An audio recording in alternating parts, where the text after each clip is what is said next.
हर दिन ऑफिस आते ही वो आदमी सबसे पहले अपने सारे फोन चार्ज पर लगा देता था।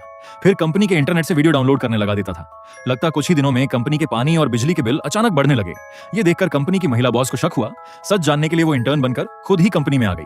लेकिन उस आदमी ने उसे भी अपने साथ कंपनी का फायदा उठाने के इतना ही नहीं, अपने घर की इलेक्ट्रिक गाड़ियां तक ऑफिस में चार्ज करने लाता था। जब वजह पूछी गई तो उसने साफ कहा, कंपनी का मालिक खुद लालची है। ये सुनते ही महिला बॉस अंदर से गुस्से से भर गई। उसने अपने असिस्टेंट से कहा कि उस आदमी को एक मुश्किल काम दिया जाए, 1 लाख लाइन कोड वाला गेम का एक बड़ा बग ठीक करना, जो एक दिन में करना नामुमकिन था। उसका प्लान साफ था, फेल होते ही उसे नौकरी से निकाल देना। लेकिन अगले ही पल उस आदमी ने अपनी एक खास ताकत चालू की और फिर उसकी उंगलियां कीबोर्ड पर बिजली की तरह चलने लगी, इतनी तेज कि कीबोर्ड से चिंगारियां निकलने लगी।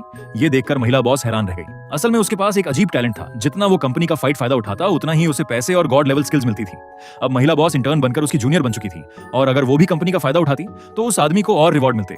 इसलिए वो उसे खुद ही ये सारे ट्रिक्स सिखाने पर भी वो उसे नौकरी से नहीं निकाल पाई। अगले दिन सुबह महिला बॉस ने उसे फिर ऑफिस आते देखा। उसे लगा शायद आज वो काम करेगा, लेकिन वो बोला, मैं तो यहाँ सिर्फ नहाने आया हूँ।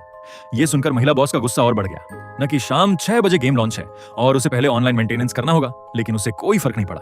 दोपहर 3 बजे तक वो वीडियो देखकर एक्सरसाइज कर रहा था। अब महिला बॉस से रहा नहीं गया, वो चिल्लाई, क्या तुम ढंग से काम नहीं कर सकते? उस आदमी ने आराम से कहा, मेरे बनाए गेम को मेंटेनेंस की जरूरत नहीं।